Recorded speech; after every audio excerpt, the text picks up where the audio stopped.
With the Golden State Warriors dominating in the Western Conference once again, many believe that they are destined to do some big things come playoff time. After all, this team is an MVP favorite in Steph Curry, an elite system of sharpshooting defenders surrounding him, and young talent that continues to take leaps as the season goes on. But what many people are forgetting is that this team has another star in Klay Thompson coming back to the team very soon, and what the Warriors just said about Klay should have every other team in the league utterly terrified. Today we have to talk Golden State Warriors, and in particular, taking a deep dive into the return of the star Klay Thompson, what the Dubs and Klay himself said about this potential historic comeback, and how this changes the Warriors team in a big way and almost guarantees them a championship. But before we get into all of that, we are trying to hit 10,000 subscribers before my birthday in February, so if you enjoyed the content, it would be absolutely clutch if you subscribed if you're new and joined the Woods crew. But with all that being said, let's talk Warriors. I think it's pretty funny how going into this season, people really didn't know how the Dubs team would do. After all, the front office decided not to make a blockbuster trade for a star and instead make some smaller moves for players that they believe fit their system better. At the time, this seemed like a lame decision for many fans, but now it looks like this team made the perfect choice that could set them up for years of dominance down the road. As you all know, so far this season, the Golden State Warriors have been the best team in the NBA as a whole with a record of 28-7. Sure, there are a handful of teams close like the Suns, but overall, in my eyes, the Warriors have been the best team in the league by a decent margin. A majority of this is because Steph Curry, who has been playing like an MVP to say the least, but people are also underrating players like Andrew Wiggins, Jordan Poole, and Draymond Green, who have all been providing insane value compared to last year. And the best part about this whole thing is, they don't even have Klay Thompson back just yet. Andrew Wiggins has taken his game to new heights, and at the moment has the best three-point shooting percentage on the team.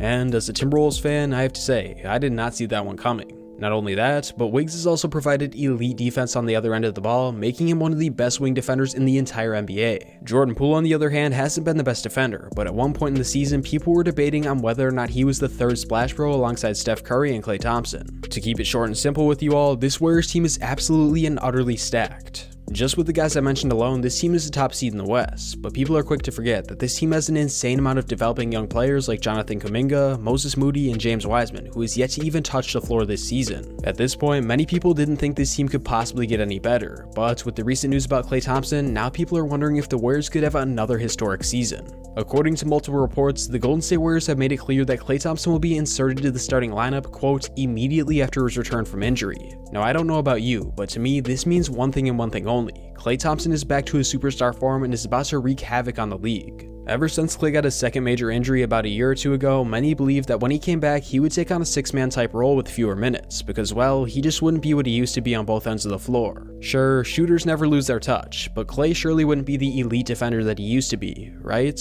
Well, despite this being a common opinion, according to many people including Klay himself, that statement is incorrect. Klay, among many others within the Warriors organization, have made it clear that not only does Klay's shot look like what it used to be, but he feels completely like his old self on the defensive end of the ball as well, which should most definitely scare any of the other teams hoping to win it all this year. This isn't just Klay saying that he feels fine either. In fact, he said that he could be back to an all-star caliber player within just a couple weeks during his return, and he made this very clear during a recent interview when he said this. Quote, man, I feel really good. Honestly, I give myself a ton of credit, the training staff a ton of credit. Honestly, there are times throughout the lengthy process that you might doubt yourself if you're ever going to be the same type of player. Honestly, when I came back, I felt like myself. I feel like myself, I feel great, and I feel like it's just going to take a few days, maybe a few weeks to be an all-star once again. To me, this sounds like pure and utter confidence from Klay Thompson. The man sounds like he's back to full health, which should mean that the Warriors add another all-star caliber player to their lineup, which could have a monumental impact on this team in a few different ways. Starting with the rotation alone, Klay's return will make the Warriors have by far the deepest roster in the entire league, and that's no exaggeration. When Thompson comes back, it's likely that Jordan Poole, who has been putting on an absolute clinic for this team, will come off the bench, which means that the Dubs will literally have an all-star caliber player to run with the second unit, so Klay and Curry can actually get some rest.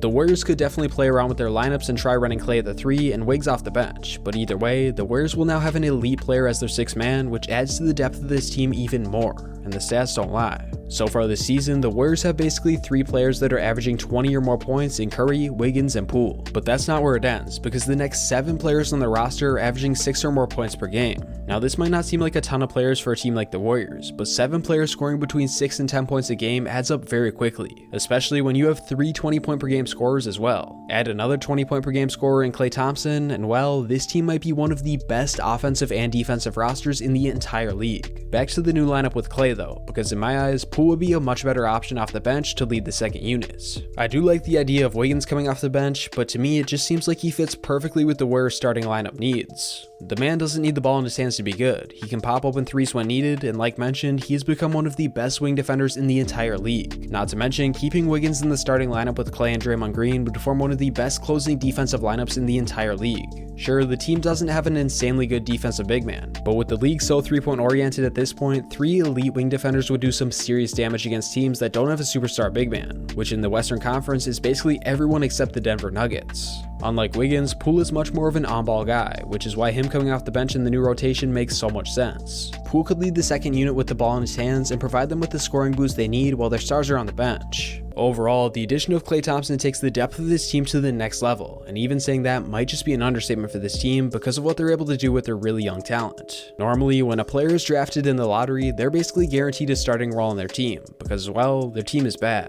Even though this is the case most of the time, the Golden State Warriors are in a very unique situation because they were bad last year, so they got to pick up Moses Moody and Jonathan Kuminga in the draft. Unlike the normal situation, because of the Warriors' immense amount of depth and talent, Kuminga and Moody have been moving back and forth between the G League affiliates and the actual Warriors roster, because the team simply wants to develop them for the future and not use them now. With players like Damian Lee, Otto Porter Jr., and Gary Payton taking up a lot of the bench minutes, guys like Moody and Kuminga would be better off in the G League getting to run the show. I believe what the Warriors are doing right now is seriously underrated. This team has win-now talent and young players with potential that they acquired during their 2-year hiatus. And well, they can seemingly run 2 franchises at once with their G League affiliates, pushing to win now with Steph, Klay, and Draymond, while also developing their young stars. But even though the Klay Thompson return seems all good at first glance, we do have to discuss the potential setbacks that Klay might face upon his return.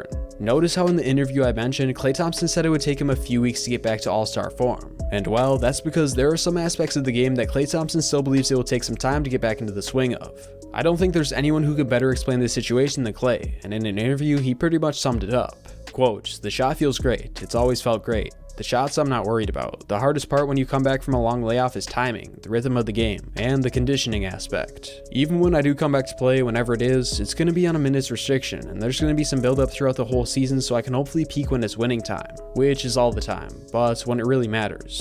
Like I said, the shot was never really a question for Klay Thompson. It was pretty much everything else that was the big question mark. At this point, we know that Klay feels like himself, but as far as conditioning goes, no training really matches what it's like to play over 30 minutes in the fast-paced NBA game that we see today, which is why Klay believes that it will take some time to get adjusted and make his comeback as a true star. All in all, the league should be scared about what everyone has been saying about Klay Thompson, because to me, it seems like a couple of weeks after back in the league, the Splash Bros will be back in full strength and make the Warriors even more dominant than the one-seeded team they are right now. If that's the case, I have to say that this team might have to consider making a big trade before the deadline, because like I said, if this team added a shot-blocking big man that could stretch the floor for them, it would literally be over for the rest of the league. And spoiler alert, there's a big man that fits the criteria I mentioned on the trade block as we speak. If you want to see a video on what trades I think the Warriors should make to be a contender, let me know by leaving a like and comment below. And if this video gets a good amount of love, I'll be sure to do it. Other than that, thank you all so much for watching. I'll catch you on the next one. Woods out.